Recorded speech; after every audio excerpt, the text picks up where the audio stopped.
What's good, Joe? What's good, Real Talk Squad? This is Miles. You listen to Real Talk with Miles Johnson, where you know I always keep it real. Man, I'm coming back with y'all with back-to-back episodes. It's been a while. I know I posted a YouTube video yesterday. People was like, dog, where you been at? Not gonna lie, y'all.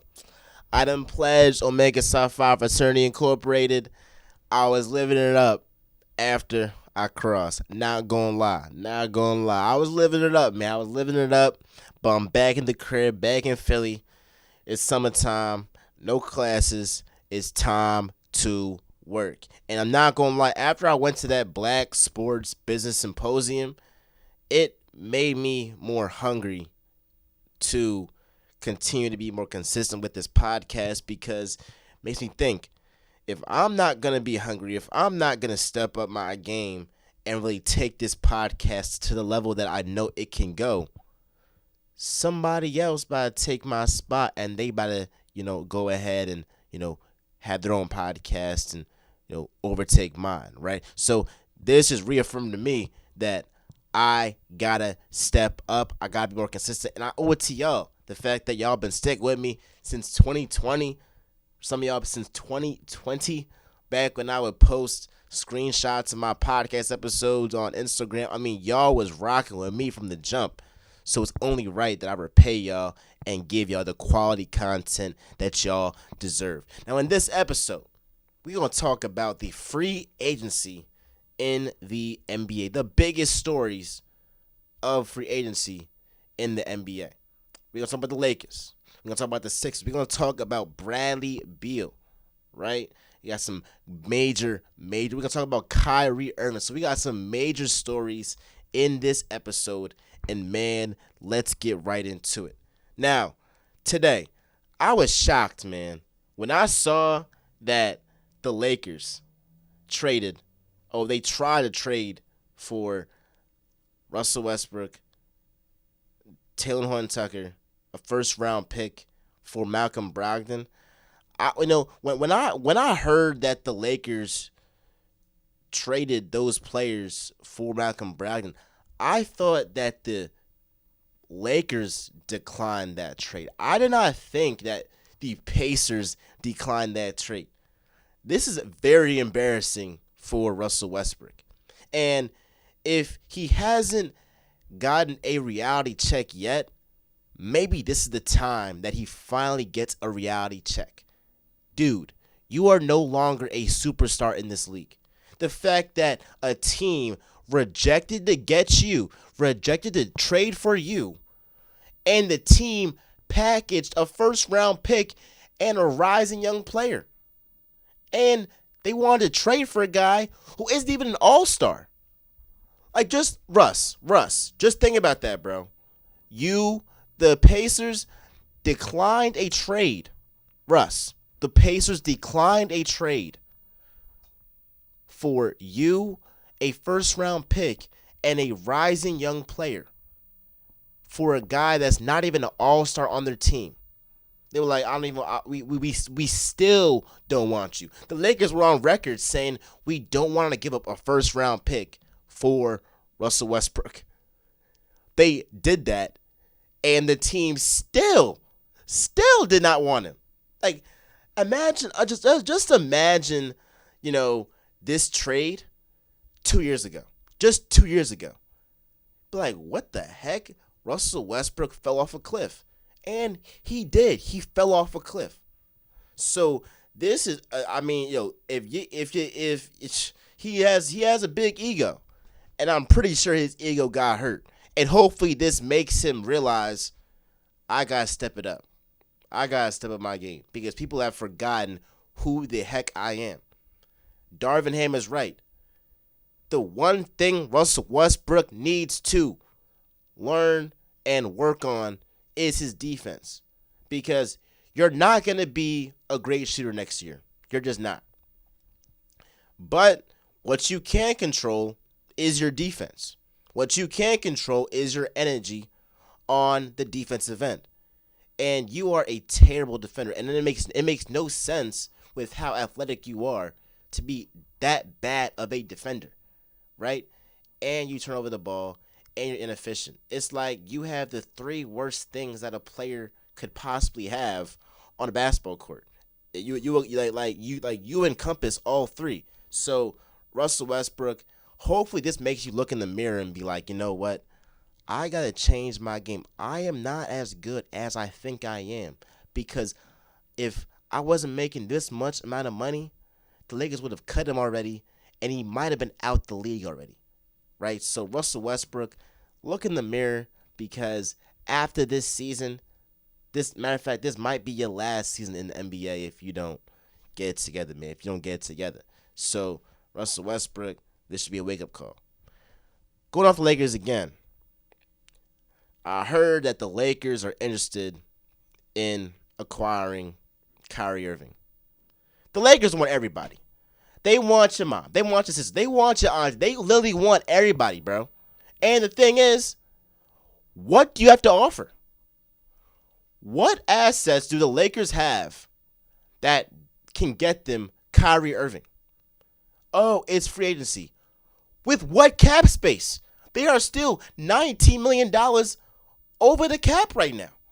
How the heck can they get Kyrie Irving without trading for Russell Westbrook? And best believe Russell Westbrook and KD will never be teammates ever again. Like that will never happen ever again. So at the end of the day, the Lakers have to just work in house. You're not getting a big time star this offseason. Just accept that. The Lakers are like, the guy who's in everyone's DMs, that's out of their league. And they think, you know what, if I just keep trying, maybe somebody's going to say yes. If I just keep DMing you, saying, you know what, I'm here. Hey, big head. That, you know what, they'll come over. Dude, you got nothing to offer. Like, what? The Lakers have nothing to offer. Man, I apologize. I'm coughing and all that. But the Lakers have nothing to offer. So I'm getting tired of them always in rumors saying that they're going to, interested in acquiring this big time player. I'm like, yeah, I want Beyonce to be my wife. But that's not going to happen. The Lakers, you might want Kyrie, Dame, whoever. It's not going to happen. Be realistic. Be realistic. I mean, again, Laker fans, I don't know what y'all be thinking, man, but it's starting to get annoying, bro. Y'all not getting these big time players, bro. Just work with the team you got right now. Eat the bullet. You got Russ, you got to eat that bullet. Now, we're going to segue from the Lakers and go to my beloved Sixers. James Harden. If James Harden is serious about getting a championship, which he has been on record saying that he went to the Sixers to get a championship, you better take that pay cut. And I'm talking about decline this option in the summer, that $47 million that you are, guaranteed for next season, decline that and take a deal for like 3 years between like $100 to $120 million. If you really are serious, about winning a championship, right? We're going to see if James Harden is really serious about winning a championship or not.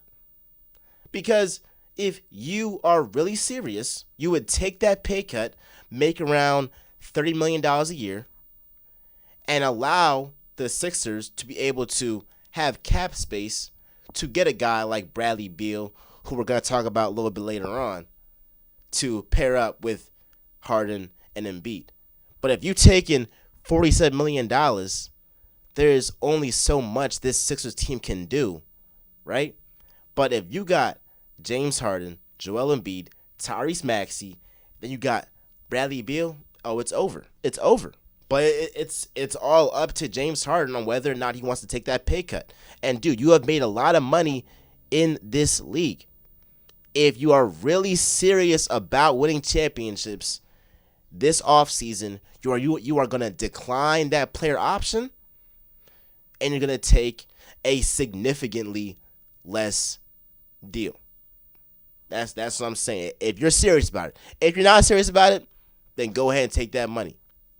But if you are, go ahead and make that discount. Take that home discount, man. And best believe, if you take that money, Sixers fans, there's gonna be even more pressure on you to perform because you're getting paid like a super like a top five player, like the player you were in Houston, and you simply did not live up to that. I think part of what you did, not only did you not play well and you lost a step, but you choked. I think Harden choked more than he lost a step. I think that he'll come back and have the resemblance of Harden of old that we've seen in the past. But he's got to get over them demons in the playoffs, man. And you simply have not earned a super max deal. So go ahead, take that hometown discount if you are really serious about winning a championship. Now, speaking of being serious of winning a championship, let's talk about Bradley Beal. If Bradley Beal is really serious about winning a championship, he is going to leave Washington. What has Washington ever won? I'm 21 years old. What have they ever won in my lifetime? Nothing. So he's talking about, I got to evaluate things. I got to see if I can win in Washington. You know damn well you can't win in Washington, bro. Stop fooling us, bro. You gotta decide what player you want to be. Do you want to collect the bag or do you want to win championships? And honestly, if I'm Bradley Beal, I would collect the bag. But my thing is, don't come out here and act like you're about winning when you're really about getting the bag. There is nothing wrong with getting the bag, bro. The NBA is a business. Get the bag. Matter of fact, Bradley Beal isn't that level of player to where he has to win a championship. So if I'm him, I'm getting the most amount of money from the NBA that I can. Because nobody is expecting Bradley Beal to win a championship, or he's not expected in his career that, you know what, he has to win a championship like Giannis, like Curry, like LeBron. He doesn't have to. It would be nice, but he doesn't have to, right? But he's been on record saying that he wants to win. So if you want to win, you better leave Washington. And the best place for you, might be a little biased, is Philly. If you get paired up with Joel Embiid, James Harden, and Tyrese Maxey, maybe do like a sign and trade with Tobias Harris, it's over. It's over. Like, the Sixers are going to go probably win back-to-back chips, bro. So if I'm Bradley Beal, you know what? If you're serious about winning, come to Philly. Come to the 215. We will treat you right, man. We will treat you right. Now, I don't know what else to say, man. Free agency it's gonna be a long road. It's gonna be a fun summer. We got some moves that I think some teams are gonna make. We got Rudy Gobert that looks like he's gonna be on the move. So be sure to tune in. We're gonna have a lot of content of free agency. We're gonna have some interviews. We're gonna have some guests on the show and all of that. So be tuned in for that. Be sure to like, comment, subscribe, do all that jazz. This is Real Talking Miles Johnson, where you know I always keep it real. I'm out, y'all.